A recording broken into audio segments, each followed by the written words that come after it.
स्वागत है आप सभी का हमारे इस ऑनलाइन प्लेटफॉर्म पे। एक लंबा गैप जो है वो हुआ है, उसके पीछे जो है कुछ विशेष कार्यों में व्यस्त होने के कारण आपको वीडियो नहीं दे पाया मैं। और बहुत स्पष्ट आपको मैं बता देना चाहता हूँ कि कोर्स लगभग आपका समाप्त है। कुछ एक आध चीज़ें बची हैं जिसको धीरे धीरे करके समाप्त करना है। अब रही बात पूरे रिवीजन की, तो मैं पूरे पैथोलॉजी का जो प्लेलिस्ट है वो मैं आपके ग्रुप पे शेयर कर दूंगा, और एक साथ सभी जो है वीडियो आप देख करके जो है अपना कॉन्सेप्ट क्लियर करने का प्रयास करेंगे। और जहाँ कोई दिक्कत होगी तो कमेंट सेक्शन में जा करके जो है कमेंट करके अपने प्रश्नों का समाधान प्राप्त कर लेंगे। आज कुछ जनरल सी बातें आपको बतानी है। आज 3 बिंदुओं पे आपसे बात करनी थी। पहला जो था बिंदु माइकोप्लाज्मा था, दूसरा जो है स्पिरोप्लाज्मा, और तीसरा जो है फाइटोप्लाज्मास। ये तीनों जो ऑर्गेनिज्म हैं यह वास्तव में प्लांट पैथोजन के फॉर्म में पाए जाते हैं, यानी कि यह जो है पैथोजेंसिटी काज करते हैं। यह प्लांट्स के ऊपर और एनिमल के ऊपर डिजीज़ काज करते हैं, इसलिए आपका जान लेना आवश्यक है। तो शुरुआत हम करेंगे माइकोप्लाज्मा से। माइकोप्लाज्मा अगर आप देखें ध्यान से तो माइकोप्लाज्मा जो है इसको हम पीपीएलओ भी कहते हैं, और पीपीएलओ कहने के पीछे कारण कुछ और नहीं है, यह इस तरह का बिहेवियर शो करता है, इसलिए हम इसको पीपीएलओ कहते हैं। कभी कभी पीपीएलओ का फुल फॉर्म पूछ लिया जाता है, तो पीपीएलओ का फुल फॉर्म जो है प्लूरोनिमोनिया लाइक ऑर्गेनिज्म इसको कहते हैं। PPLO, P stands for pleuro, second P stands for pneumonia, और एलओ का मतलब हो गया लाइक ऑर्गेनिज्म, यानी कि निमोनिया की तरह से जो है ऑर्गेनिज्म ये होते हैं। ठीक है, आगे हम ध्यान दें तो इसी को आगे बढ़ाएंगे और देखेंगे। अगर इसकी डिस्कवरी पे बात करें हम तो देखिए, the discovery to be associated with disease bovine pleuropneumonia and were described in one orders Mycoplasmatales under you bacteria. तो ये जो है माइकोप्लाज्मेटेल्स एक आर्डर बना लिया गया, यू बैक्टीरिया का एक आर्डर माइकोप्लाज्मेटेल्स बना लिया गया, और उसी के अंदर जो है इस पीपीएलओ को जो है रखा गया। अब माइकोप्लाज्मा है क्या, वन बाय वन आप इसको समझिए। तो माइकोप्लाज्मा रिप्रेजेंट्स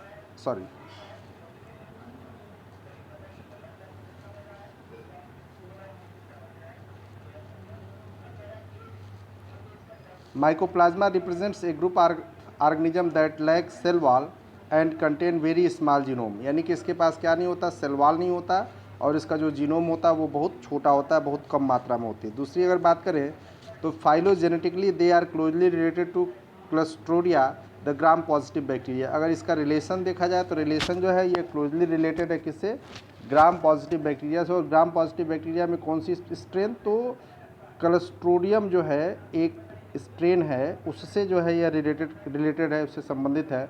और क्लस्ट्रोडियम स्ट्रेन मैं आपको बता दूं तो क्लस्ट्रोडियम स्ट्रेन जो है फूड पॉइजनिंग क्रिएट करने का काम करता है, फूड पॉइजनिंग जो है यह क्रिएट करता है। नेक्स्ट अगर देखा जाए, नेक्स्ट इसका कैरेक्टर, तो as per the requirement for their growth they can be divided into those which require sterol and those which do not require sterol. ठीक है ना।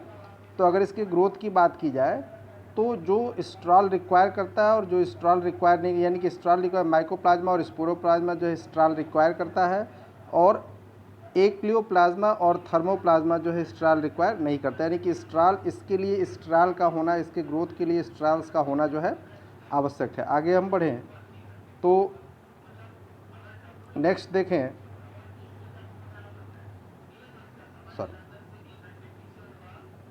माइकोप्लाज्मा, देखिए एक कैरेक्टर इसका बहुत पिकुलियर कैरेक्टर है कि the mycoplasma cells are small, इसके सेल्स जो होते हैं वो छोटे होते हैं। प्लूरोमार्फिक, प्लूरोमार्फिक का मतलब होता है डिफरेंट शेप, यानी कि जब कोई ऑर्गेनिज्म, ठीक है, ध्यान रखिएगा, मैं प्लूरोमार्फिक को डिफाइन करने का प्रयास करता हूँ कि प्लूरोमार्फिक क्या होता है। जब कोई ऑर्गेनिज्म जो है अपने शेप को चेंज करे या डिफरेंट शेप में दिखे तो उसके उस कैरेक्टर को हम कहते हैं प्लूरोमार्फिज्म, ठीक है ना। अगर विभिन्न रूपों में पाया जा रहा है तो उस कैरेक्टर को हम कहेंगे प्लूरोमार्फिज्म, और इसको कहेंगे हम, उस ऑर्गेनिज्म को कहेंगे प्लूरोमार्फिक। तो माइकोप्लाज्मा जो किस तरह का ऑर्गेनिज्म है, प्लूरोमार्फिक होता है, यानी कि ये डिफरेंट शेप्स में जो है पाया जाता है। एंड डिवाइडेड बाय बडिंग, और इसकी जो डिवीजन होती है यानी कि सेल्स जो है ग्रो कैसे करता है, कैसे डिवाइड करता है, तो बडिंग के थ्रू करता है। मैंने आपको बताया था बडिंग के लिए एक सेल का होना आवश्यक है, इसमें जो है एक स्मॉल बड लाइक स्ट्रक्चर जो है डेवलप होगा, इसी प्रोसेस को हम कह देंगे बडिंग। आगे हम बढ़ते हैं, तो the colonies of mycoplasma on agar exhibited a characteristic fried egg appearance because of the formation of dense central core surrounded by lighter circular spreading area. तो अगर माइकोप्लाज्मा की कॉलोनी को अगर हम अगार न्यूट्रिएंट मीडिया पर develop करें, जैसे मान लीजिए कि अगार न्यूट्रिएंट मीडिया है और इस न्यूट्रिएंट मीडिया पर अगर हम माइकोप्लाज्मा की कॉलोनी को डेवलप करें तो यह फ्राइड एग की तरह से दिखता है। फ्राइड एग का मतलब ये है कि अगर आप एग देखे हों तो जब उसको काट करके जो है बॉयल करने के बाद काट करके जो है जब उसको फ्राई करने का प्रयास करते हैं तो देखिए इस तरह का वो दिखता है। बीच में जो इसका पोर्शन होता है वो डेंस होता है और किनारे किनारे जो होता है पोर्शन लाइटर होता है। तो इसी तरह से ये कैरेक्टरिस्टिक जो है अपीयरेंस शो करता है, फ्राइड एग का अपीयरेंस शो करता है जब इसको क्या किया जाता है, जब इसको जो है अगर न्यूट्रिएंट मीडिया पे जो है माइकोप्लाज्मास को क्या किया जाता है, ग्रो किया जाता है। ठीक, आगे देखेंगे next point, the growth of mycoplasma is not inhibited by penicillin और other antibiotics that inhibited cell wall synthesis but they are sensitive to tetracycline. तो अगर ये पूछा जाए कि इसकी ग्रोथ को किससे इनहिबिट किया जा सकता है, इसकी ग्रोथ को रोकने का एक ही तरीका है कि टेट्रासाइक्लिन यूज़ किया जाए। अगर टेट्रासाइक्लिन हम यूज़ करते हैं तो इसका ग्रोथ जो है वो रुक जाएगा। अगर हम पेनिसिलिन या कोई अन्य एंटीबायोटिक्स यूज़ करते हैं तो इसके ग्रोथ को रोक पाना संभव नहीं है, क्योंकि पेनिसिलिन और या अन्य एंटीबायोटिक्स जो होते हैं वो सेल वॉल को जो है डैमेज करते हैं, सेल वॉल सिंथेसिस को डैमेज करते हैं, जिससे जो है वो ऑर्गेनिज्म डेड होता है। ठीक है, दो चीज़ें होती है, देखिए एक तो हो गया ये, जैसे मान लीजिए ये ऑर्गेनिज्म है और इसके चारों तरफ सेल वॉल है, तो अगर सेल वॉल है तो इसकी ग्रोथ को रोकने के लिए हम जो है पेनिसिलिन का उपयोग या किसी अन्य एंटीबायोटिक्स का उपयोग कर सकते हैं। लेकिन अगर माइकोप्लाज्मा के पास सेल वॉल नहीं होता, तो जब सेल वॉल नहीं होता तो इसके फिजियोलॉजी को रोकने के लिए हमको टेट्रासाइक्लिन देना होगा, क्योंकि टेट्रासाइक्लिन जो है डायरेक्ट सेल पे वर्क करता है, न कि सेल वॉल पे। ठीक है, लास्ट जो है इसी में स्पिरोप्लाज्मा जो है, स्पिरोप्लाज्मा जो है इसी का एक पार्ट है। The spiroplasma genus is important plant pathogenetically and has cork screw shaped cells. They are motile and exhibit undulating or rotating movement. Spiroplasma citri has been associated with citrus plant where it causes citrus stubborn disease and corn plant which cause corn stunted. तो स्पिरोप्लाज्मा भी जो है एक आपके part में है, यह mycoplasma के ही तरह से ये भी होता है, लेकिन इसके अंदर एक कैरेक्टरिस्टिक पॉइंट ये है कि इसका जो शेप होता है वो स्क्रू शेप्ड होता है। स्क्रू आपने देखा होगा, जैसे मान लीजिए कि कहीं आप जो है दीवारों में ठोकने के लिए स्क्रू लाते हैं, उसका शेप जो है कुछ इस तरह का होता है। ठीक, और इस तरह का शेप होता है और उस पर देखेंगे इस तरह से जो है वह धारियाँ बनी होती हैं, और जब आप यहाँ पे इस पॉइंट पे पेचकस रख के इसको टाइट करते हैं तो धीरे धीरे जो है ये अंदर होने लगता है। तो इसी स्क्रू शेप के तरह से जो है स्पिरोप्लाज्मा होती है, शेप इसकी यही होती है। और जैसे जब इसको कसा जाता है तो जैसे ये रोटेट होता है उसी तरह से जो है यह रोटेटिंग मूवमेंट जो है शो करता है। यह भी जो है प्लांट पैथोजन है, और मैंने आपको यहाँ पे बताया कि सिट्रस प्लांट के ऊपर जो है यह सिट्रस स्टर्नबर्न डिजीज़ काज करता है, जबकि कॉर्न यानी कि मक्के के ऊपर जो है कॉर्न स्टंट डिजीज़ जो है यह काज करता है।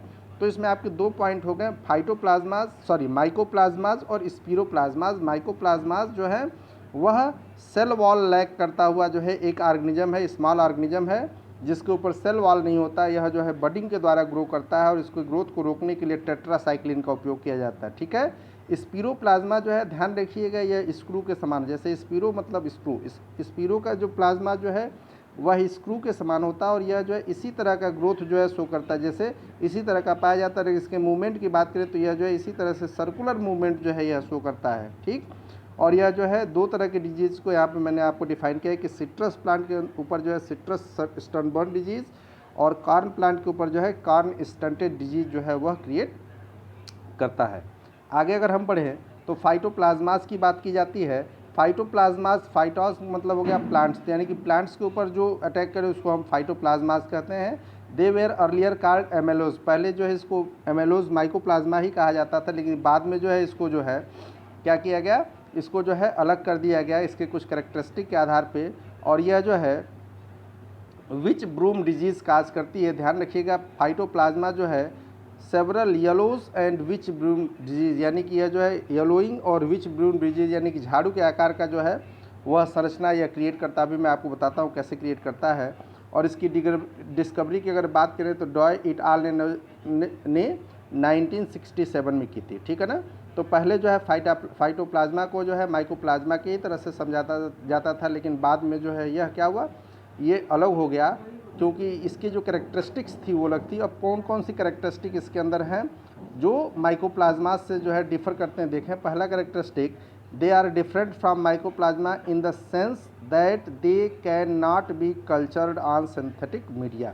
तो पहला डिफरेंस तो यही है कि जैसे माइकोप्लाज्मा को हम अगर के न्यूट्रिएंट मीडिया पे यानी कि सिंथेटिक मीडिया पे कल्चर कर सकते थे, इसको जो है हम सिंथेटिक मीडिया पे कल्चर नहीं कर सकते हैं। दूसरी बात इसमें, तो बात हम लोग कर रहे थे इस सेकेंड पॉइंट की, the change in terminologies from MLOs to phytoplasma, यानी कि फाइटोप्लाज्मा और माइकोप्लाज्मा के बीच जो अगर जेनेटिक सीक्वेंस की बात करें तो डीएनए होमोलॉजी की स्टडी करने के बाद जो है यह अलग तरह के जो है जेनेटिक इनकोडिंग्स को शो करता है, जिसके अंदर राइबोसोमल आरएनए और प्रोटीन्स पाई जाती हैं, जबकि माइकोप्लाज्मा के अंदर जो है यह नहीं होता। नेक्स्ट पॉइंट अगर हम देखें, it show that the phytoplasma comprise a coherent group distinct from other prokaryotes, they closest relatives are in the genus acholeplasmas, यानी कि यह जो है आर्कियोप्लाज्माज से जो है क्लोजली रिलेटेड जीनस है।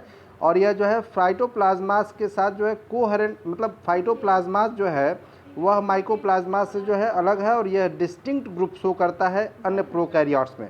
यानी कि जितने भी प्रोकैरियोट्स हैं, जैसे फाइटोप्लाज्मा हो गया, माइकोप्लाज्मा हो गया, स्पिरोप्लाज्मा हो गया, तो फाइटोप्लाज्मा जो है स्पिरोप्लाज्मा और माइकोप्लाज्मा से, इन दोनों से जो है अलग कैरेक्टरिस्टिक्स शो करता है। इसको मैंने पहले ही आपको बताया कि इसकी जो है जेनेटिक इनकोडिंग्स जो है बाकी दोनों की तरह से, बाकी दोनों से जो है अलग होती हैं, और यह जो है जीनस एक्लियोप्लाज्मा के अंदर जो है इसको कवर किया जाता है। नेक्स्ट देखें तो एज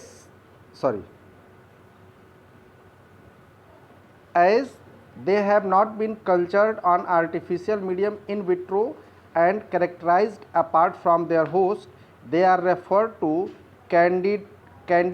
कैंडिडेटस स्टेटस। अब एक यहाँ पे ये टर्म आया, इसको आपको समझना बहुत आवश्यक है। कैंडिडेटस स्टेटस का मतलब क्या है? कैंडिडेटस स्टेटस जो है शब्द आया है कैंडिडेट से, और कैंडिडेट का मतलब होता है एक पिक्यूलियर ऑर्गेनिज्म या पिक्यूलियर सब्सटेंस, ठीक है, या पिक्यूलियर मैन, जैसा कि आप कैंडिडेट यूज़ करते हैं। तो ये जो फाइटोप्लाज्माज हैं, इनको जो है हम आर्टिफिशियल मीडियम में हम सिंथेसाइज नहीं कर सकते, जैसे कि हमने जो है माइकोप्लाज्मा को देखा कि अगार के न्यूट्रिएंट मीडिया पे वो सिंथेसाइज होता है। तो ये अब कैसे ये करेक्टराइज होता है एक स्पेसिफिक कैंडिडेट्स के ऊपर, यानी कि स्पेसिफिक होस्ट के ऊपर जो है यह पाया जाता है, और उसी के ऊपर जो है ये अपने करेक्टरिस्टिक्स को शो करता है। तो इसका मतलब ये है कि इसके अंदर जो है होस्ट स्पेसिफिसिटी जो है वो पाई जाती है। आगे देखा जाए, they are associated with about 200 plant diseases including Astor's yellow apple proliferation, peanut witch broom, pigs yucks disease, rice yellow dwarf and elms yellows।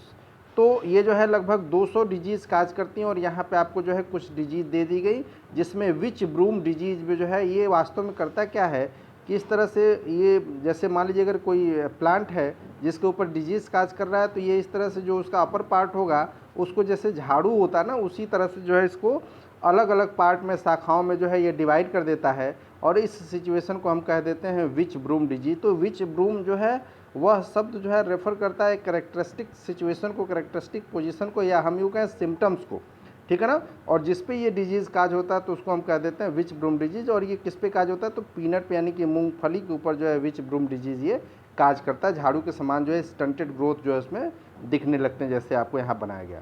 और लास्ट पॉइंट की अगर हम बात करें, कि दे आर फ्लोएम इनहिबिटिंग। ये करते क्या है, किस तरह से डिजीज़ काज करते हैं, तो फ्लोएम को इनहिबिट करते हैं। फ्लोएम क्या काम करता है, फ्लोएम जो है वह अपर पार्ट से जो लीफ वगैरह में जो है, लीफ में जो है फोटोसिंथेसिस के द्वारा जो फूड बनता है उसको जो है लोअर पार्ट यानी कि रूट तक जो है पहुंचाने का काम करता है।